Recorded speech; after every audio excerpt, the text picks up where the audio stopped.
Kære Østerby. Østerby skolen er jo, det er ikke det første ord, jeg lærte at sige, men det er jo sådan et, der ryger jo mange tanker gennem mit hoved, når jeg hører det navn. Jeg er tilbage på Østerby-skolen, og jeg har fået mulighed for at møde min klasselærer, Frans Frismuth. Ej, Frans, hvor dejligt at se dig. Jeg var også nervøs for, hvad jeg kunne finde på at sige det. Du var ærlig. Ja. Men det kan børn egentlig meget godt lide. Man bliver et lille flokdyr, når man starter i skole. Og så har man en der guider en.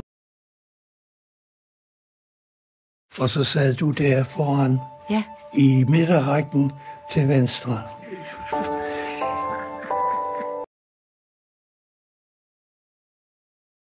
Skolen må jo være næsten lige så gammel. Ja, jeg er jo 64.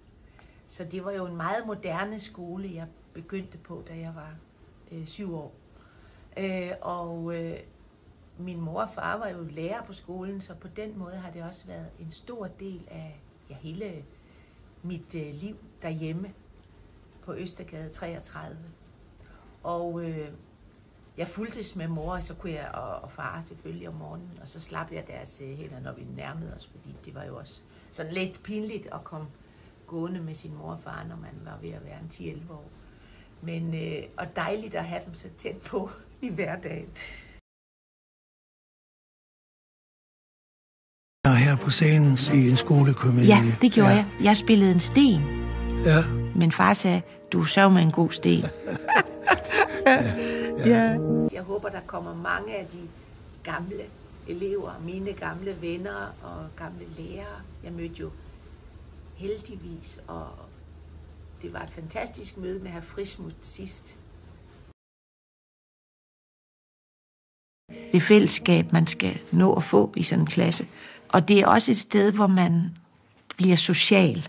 Man lærer at holde dem, der sidder foran, og alle dem, der vipper, og dem, der bider negle, og dem, der ikke gør. Og det fællesskab skal man godt nok passe på. Og det er det, I lærer at gøre. I passer også på det fællesskab. Du har jo inspireret mig på utrolig mange måder. Jeg har mange historier fra Østerby, fordi det var jo så stor en del af min barndom.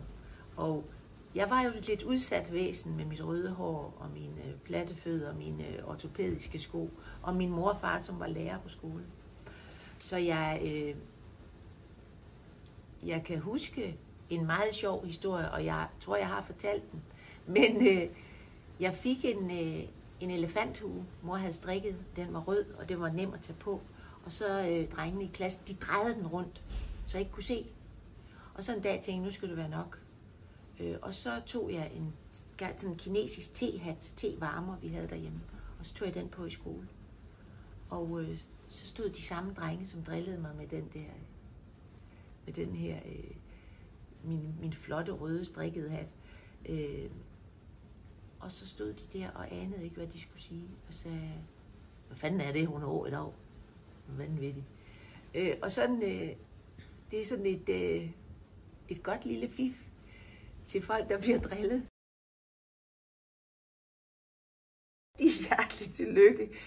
Og min mor og far er der også i ånden. De var jo skolelærer, så de kommer nok svævende i løbet af dagen og hilser på. Rigtig hjerteligt tillykke.